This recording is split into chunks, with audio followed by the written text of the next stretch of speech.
Allez hop, un accident super commun en Thaïlande. Hein. T'en vois souvent, vraiment très souvent. Alors là, c'est un scoot avec un camion. Et sur le scoot, eh bien, t'avais le gamin et le mec, et je vois pas de casque. C'est super dangereux, quoi. D'ailleurs, en parlant d'accident, bon, bah, c'est pas le sujet de la vidéo, mais on va y venir, t'inquiète pas. J'en ai eu un, moi, il n'y a pas si longtemps que ça. Mais ça n'a pas été voilà, très très grave. C'était juste un U-turn, la voiture devant moi qui bouge comme si elle allait avancer. Et en fait, elle freine d'un seul coup. Donc moi, je la vois bouger. Qu'est-ce que je fais? Bah, je regarde à gauche pour voir s'il n'y a pas des voitures qui arrivent. Et je commence à mettre les gaz aussi, quoi. Sauf qu'elle a freiné et j'ai pas vu. Bam, je suis rentré dans ses fesses. Voilà, descendu du scoot. Je commençais à gueuler avec Kay parce que... voilà. Et je me dis, bon, bah, on va devoir s'expliquer avec la voiture. En Thaïlande, moi je crois que c'est pareil en France, mais le coupable, c'est celui qui est derrière. Et je me dis, ok, ça va nous coûter combien tout ça? Heureusement qu'il y avait ma femme derrière, parce que tout seul, je me serais dit, oh là là, quelle galère. Et puis au final, alors je sais pas si c'est parce qu'elle a vu que j'étais blanc et que je parlais en anglais avec ma femme et que j'étais à moitié énervé. La meuf, elle s'est barrée avec sa bagnole. Donc du coup, voilà. Il y a un nu. Petite parenthèse fermée. La Thaïlande, en plus d'être le pays du Muay Thai, du sourire, c'est aussi le pays de la bouffe. On mange extrêmement bien, on mange à n'importe quelle heure. Tu les connais, les Thaïlandais, ils mangent 18 fois par jour. Tu vois des mecs qui mangent à 3 h du matin, à 6 h du mat, à 3 h de l'après-midi. Aujourd'hui, je vais te donner les 20 erreurs les plus communes que l'on peut voir en Thaïlande et comment les résoudre. C'est parti. La Thaïlande est un pays tropical avec un climat chaud et manger des plats qui sont restés longtemps à l'air libre peut être risqué, surtout si tu viens d'arriver et que tu as un emploi du temps chargé. Tu verras souvent des échoppes proposant des plats sous forme de buffet avec des plateaux exposés au soleil. Même si c'est délicieux, sois prudent. La chaleur et l'humidité sont idéales pour la prolifération des bactéries, ce qui peut te provoquer des troubles digestifs ou la fameuse Bangkok Belly, qui veut dire tourista. Si tu es un vieux de la vieille comme moi, ça passe. Si tu es là depuis un petit moment et que tu es habitué à manger dans la rue. Par contre, si tu viens d'arriver, fais attention. Il y a des fois des plats, tu vois des mouches qui sont dessus. Tu vois que c'est pas frais. Donc, sois prudent, mon ami. Bon, le suivant, ça va être de faire attention à ce que tu manges dans la rue. Vaut mieux privilégier les plats qui sont faits devant toi. Faire attention à tout ce qui est fruits de mer, crustacés, sushis, qui peuvent être contaminés. Il n'y a pas si longtemps de ça, tu dois le savoir si tu me suis depuis un petit moment.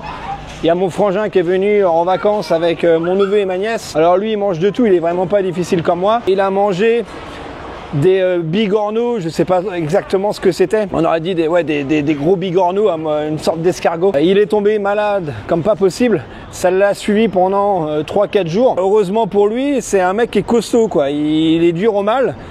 Mais ça peut flinguer tes vacances. Donc si tu vas sur un marché et que tu vois que les sushis, par exemple, ils tirent un peu la tronche, ça revient au point numéro 1 que je viens d'énumérer.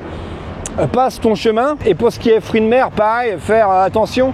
Le problème avec ça, c'est que tu sais jamais vraiment sur quoi tu vas tomber parce que ça se voit pas visuellement. Bref, à toi de voir. Autre point, ne pense pas que la nourriture dans les restaurants haut de gamme est forcément plus sûre. Les buffets d'hôtel sont l'une des causes les plus fréquentes d'intoxication alimentaire en Thaïlande, car les plats restent longtemps exposés et tu ne vois pas ce qui passe en cuisine. Une autre erreur, et celle-ci beaucoup de touristes la font, ça va être d'aller dans les restaurants où il n'y a que des étrangers. Il faut privilégier les restaurants où tu as des locaux, parce qu'un restaurant qui est bondé de touristes, on n'a rien à faire de te donner de la bouffe qui est dégueulasse. Pourquoi? Parce que tu vas pas revenir. Donc privilégier les restaurants, il y a énormément de locaux. Locaux égale qualité. Et en plus de ça, tu paieras sûrement moins cher que d'aller dans un restaurant qui accueille que des touristes. Et un dernier truc par rapport à ce point, manger dans la rue, contrairement à ce que beaucoup de gens disent, c'est plus sûr que d'aller manger dans certains restaurants parce que dans la rue, ils cuisinent devant toi. Dans un restaurant, c'est fait dans l'arrière-boutique. Tu sais pas vraiment ce que tu as dans ton assiette. Une autre erreur est de ne pas explorer la diversité culinaire que la Thaïlande propose. La Thaïlande ne se résume pas à du pad thai, à du tom yam ou alors à du khao pad khai. Alors je sais, tu vas peut-être me dire en commentaire que toi, Charles, tu manges toujours la même chose. C'est vrai, mais bon, avant ça, j'ai quand même roulé ma bosse. Donc si tu viens en vacances, essaye les spécialités du coin où tu vas. J'ai d'ailleurs fait une vidéo sur la chaîne de mon top 10 de mes plats préférés en Thaïlande. Je vais te la mettre dans un coin de celle-ci. Tu peux aller la checker, ça te donnera des idées de plats à commander quand tu viendras en Thaïlande. Après, ce qui est bien pour ça, un gros plus, c'est d'avoir un local avec soi. Donc un copain, une copine, une petite copine, un petit copain qui va te faire découvrir des plats nouveaux. Parce que c'est vrai que quand tu arrives ici avec ta bite et ton couteau et qu'au final tu connais pas grand chose de la Thaïlande, c'est pas évident. Mais bon, tu as aussi les cartes, les menus et puis tu as Charlene Thailand. Bordel de merde! Alors celui-ci il est marrant, c'est quelque chose qu'on n'a pas en Occident, ça va être le service des plats. Il faut savoir qu'en Thaïlande, donc tu commandes on va dire une entrée, un plat de résistance, un dessert, mais c'est un peu la loterie quoi, tu sais pas ce qui va arriver en premier.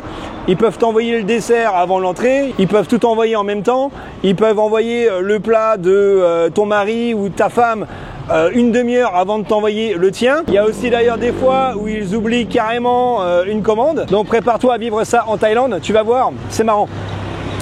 Ou pas, en marche arrière, mais ce mec peut tout faire. En Thaïlande, ils ont pour habitude de partager leurs plats. C'est quelque chose qu'on fait pas chez nous. Nous, on est plus en mode individualiste, c'est chacun prend son truc, alors qu'ici, eh bien, c'est tout l'inverse. Donc, ce que je te conseille, si tu n'es pas avec des Thaïlandais, parce qu'ils vont le faire automatiquement, c'est de commander un plat chacun si tu es avec du monde et de partager. En plus de ça, si ton plat met 3 plombes à arriver, comme je l'ai dit tout à l'heure, des fois, ça met 10 minutes, un quart d'heure, une demi-heure. Des fois, ils oublient même, comme je l'ai dit, de t'apporter ton plat. Eh bien, si tu partages, ça te permet de ne pas attendre et de pouvoir manger. En tout cas, moi, c'est un truc que j'adore en Thaïlande, le fait de partager. Quand on va au restaurant avec ma femme, on fait quasiment toujours ça. Et je te conseille d'essayer. Côté santé, je pense que tu le sais déjà, j'ai eu beaucoup de commentaires par rapport à ça quand je fais l'apologie de la nourriture dans la rue. C'est vrai que certaines street food sont très grasses et donc potentiellement cancérigènes. Donc il ne faut pas t'en priver totalement, mais mieux vaut les consommer avec modération. Dans tous les cas, tu les vois cuisiner. Et voilà, tu peux voir si ça tient la route ou pas. Un grand classique, la nourriture thaï est épicée. Alors bien sûr, pas tous les plats, mais c'est vrai que tu en as quand même pas mal. Et puis en plus, en Thaïlande, ils ont la main lourde. Donc si tu veux manger pas épicé, il faut bien préciser my pet. Si tu veux que ça soit épicé juste un petit peu, tu dis pet Ninnoy. Et si vraiment tu es un fada et c'est ton kiff, tu dis pet Mac Mac ou pet Mac. Voilà, ceux qui font ça, j'ai envie de vous jeter des pierres. On ne négocie pas la nourriture en Thaïlande. Je l'ai vu que très peu de fois et heureusement, on peut négocier des articles, on peut négocier des vêtements, des produits électroniques, mais on ne négocie pas la nourriture. Voilà, rien de plus à dire. Négocie pas. Enfoiré. Par contre, toujours bien vérifier les prix quand tu vas dans un restaurant. Vérifie bien à ce qu'on ne te la mette pas à l'envers. Je sais pas si tu as vu ma vidéo où j'étais à Krabi avec mon frangin, tu avais des pancartes en extérieur où ils disaient que c'était 50 bahts pour le plat. Arrivé dans le restaurant, c'était 80. J'ai mis cette vidéo sur TikTok, il y a des mecs qui m'ont sauté dessus. Ouais, t'es pas à 2 € près. Et bah ça, c'est justement le profil des mecs qui viennent en vacances avec leurs euros, qui passent une semaine ici. Ça va les crapes? Il y a un mec qui me fait salut. Mais le problème, ce n'est même pas une question d'argent, c'est juste une question de principe. Tu ne peux pas mettre en extérieur que c'est 50 bahts et à l'intérieur que c'est 80. Et si tout le monde est OK avec ça, bah, qu'est-ce qui va se passer dans le futur? Bah, les Thaïlandais vont se dire, ah bah, les étrangers, c'est des bons pigeons. On va augmenter les prix, puis on va augmenter, puis on va augmenter. Et après, ça va être la porte ouverte à toutes les fenêtres, comme disait un ancien humoriste. Vérifie bien les menus, vérifie aussi ton addition quand tu la reçois à la fin de ton repas, parce que voilà, c'est pas les rois des calculs. Ils font parfois des erreurs, mais des fois, c'est pas des erreurs. Ils en font exprès. Oh putain, regarde-moi ça. Tu le vois là? On dirait une petite branche. Non, non, c'est un petit varan. Alors regarde-moi ce coquinou là. Un autre piège aussi, ça va être de suivre les recommandations des chauffeurs de taxi ou de tuk-tuk. Ils t'emmèneront souvent dans des restaurants très chers où ils touchent des commissions. La première fois que je suis arrivé en Thaïlande, bon bah moi je me suis pris une doublette. Déjà j'ai pris le taxi limousine à l'aéroport, chose à ne pas faire. Et ce fameux taxi m'a déposé en chemin dans un restaurant. Il m'a demandé est-ce que tu veux manger thaï. Moi je viens d'arriver, je fais vas-y pourquoi pas. De souvenir, il me semble que j'avais payé 300 bahts le plat. On est quand même en 2008 ou 2009, je sais jamais. 300 bahts un plat. Pour te dire, hein, je venais d'arriver en Thaïlande, j'avais déjà senti la douille parce que j'avais entendu dire avec Lonely Planet et tout. À l'époque, Internet, c'était pas ça. YouTube, il n'y avait pas de chaîne sur la Thaïlande.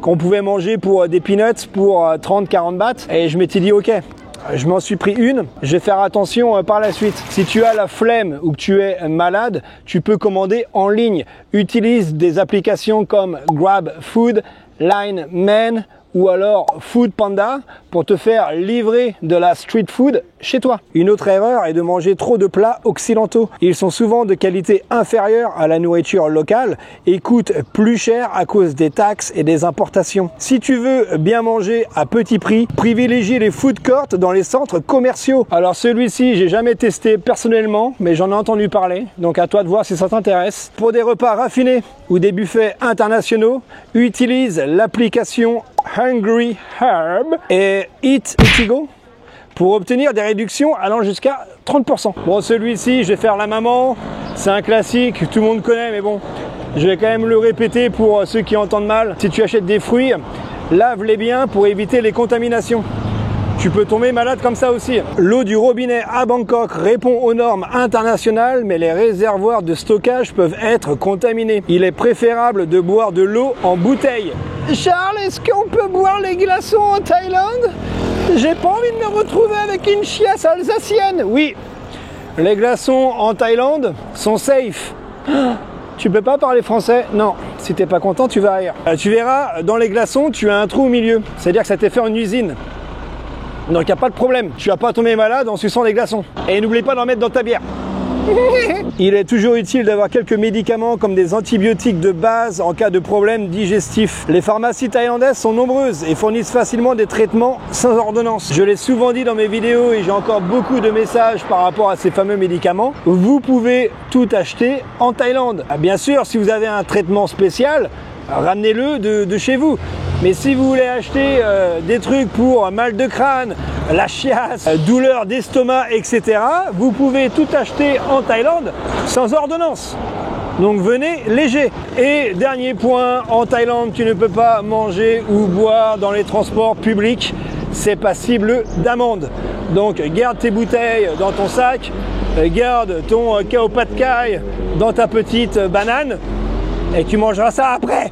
Voilà pour les 20 choses qui concernent la nourriture en Thaïlande. Maintenant, ce sujet n'aura plus de secret pour toi. J'espère que tu as apprécié cette petite vidéo. Si tu es encore là, c'est que tu es un bon. N'oublie pas de t'abonner, de liker, de commenter. Poil à mon nez. Moi, je te revois très vite pour de nouvelles aventures. En attendant, porte-toi bien. Ciao, Bodo.